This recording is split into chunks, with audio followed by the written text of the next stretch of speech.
So I had the names. The last name was Todd, and I tried to reach the brother. I couldn't reach the sister, but they only lived about 20 minutes away in Northeast Philadelphia. This whole time. So there was theories that maybe she's from California, because nobody recognizes these sketches, these sculptures. But so I finally got a hold of him. I called, I left a message. He called me back, and he's like, you found my sister? And I said, I think I did. And I said, can I come down and see you? I'd rather talk to you face to face. I have photographs I want to show you. She had clothing and jewelry. The jewelry was, the pictures, she had 2 rings. I had them, they were all over the internet too. I was hoping somebody would recognize them. But anyway, I went down and saw him. Unfortunately, Dave wasn't with me that night. And when I showed him the jewelry, he recognized it. And after all those years, that's amazing.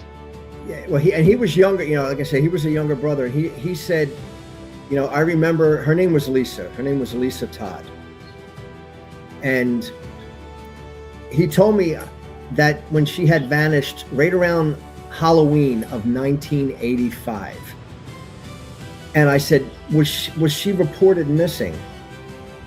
And to the best of his knowledge, she was, but he was a kid at the time. But so I took a buccal swab. He let me take his DNA so we could do a direct comparison to Jane Doe, and it came back as a first-degree relative. So we confirmed that it was her. And he told me, he said, my sister, that's Frank's sculpture right there. Yeah. He said, my sister had a 2-year-old son when she disappeared. So wow. At the time, now she had been, I think it was about 36 years that she'd been missing. And the son lived in another state, but he got me in touch with him. And I would have liked to have, talked to him the first time I talked to him. I would have liked to have done it in person, but it just wasn't, it was too far away. So I called him, and he made arrangements to come up and see me. He flew up. Good guy. And we sat down, and I explained everything. I said, these remains were found back in 1988. I said they were identified for a very long time, and I explained what happened. And long story short, he said, I'm really obviously sad that my mother is dead. He said, but I have to tell you, I always wondered if my mother had abandoned me. And clearly, from the circumstances of the case, that's not what happened. And that really made a big positive difference in his life. I mean, if he said it once, he said, you have no idea how much I appreciate, what you guys have done here. And to me, that made a world of good, a world difference for him. There is a theory on what happened to her. That part of the investigation is still open, and I'm not on that case anymore because I've retired. But we forget about that stuff. We forget about the ancillary victims, and that's what Cold Case Initiative is about. I mean, to hear a 2-year-old boy that lived his whole life thinking he wasn't wanted, and it wasn't the plan, and to get that kind of validation and that acceptance, and that feeling that, no, my mom was hurt and she was around the corner the whole time, that she didn't abandon me, right. Can make a difference in somebody's psyche, let me tell you. Yeah, and while he was in town, he had a memorial service for her at a funeral home, and he took her, they cremated her remains, and he took her back home with him.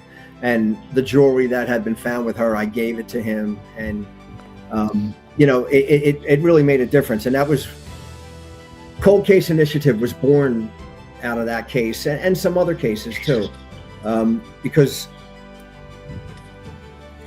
not having the money to do that sort of thing, the cases just sit there. So right around the time I retired, I formed Cold Case Initiative. It's a 501c3 profit or nonprofit, excuse me, meaning how can our listeners and our viewers donate?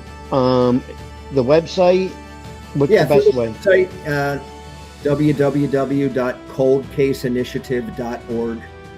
You can donate right through the website, and anything you donate is tax deductible. And I can tell you that every penny that we get goes towards cases.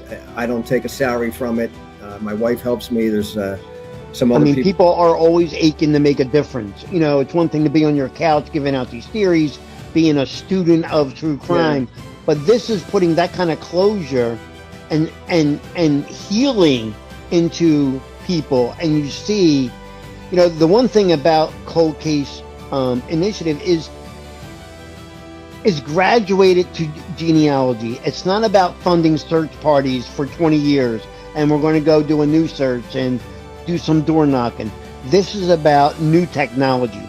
And you, both of you guys, were never stuck in your ways as detectives. It seems that you were always evolving with the technology and with what was out there. And genealogy is the way to put, you know, maybe it's not the best way to say it, but names with bones. So they need to be identified. A lot of things could be with genealogy could come to fruition. And not just that, genealogy can solve a murder. You know, if the killer leaves his DNA at the scene, that recently happened, right? I actually have a question. Sure. And then I unfortunately do have to go. I'm actually running late for a 7 p.m., but I had to wait and ask you this. Have either of you heard of the case in Lancaster County of DJ Freeze? The disc jockey? Yes. Yes, I'm very familiar with that case. Okay, so you know that they used genealogy to find him for a 1992. I think she was raped and murdered, and they just convicted him in 2019. One of the other founders of Cold Case Initiative is a retired trooper, and he went to high school with the victim, and he was instrumental in working on that investigation. If you watch, so actually episode 10 of this season was another Lancaster case, Lindy Sue Beekler.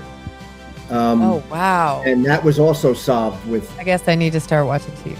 Yeah, at least watch it on YouTube, right? At least Philly Homicide. But, at least Philly Homicide.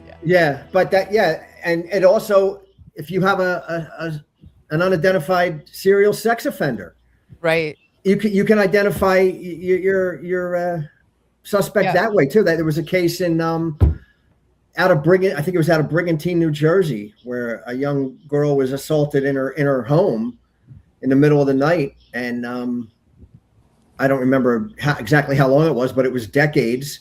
And it was early 90s, late 80s. Well, the same genealogist that I work with is the one that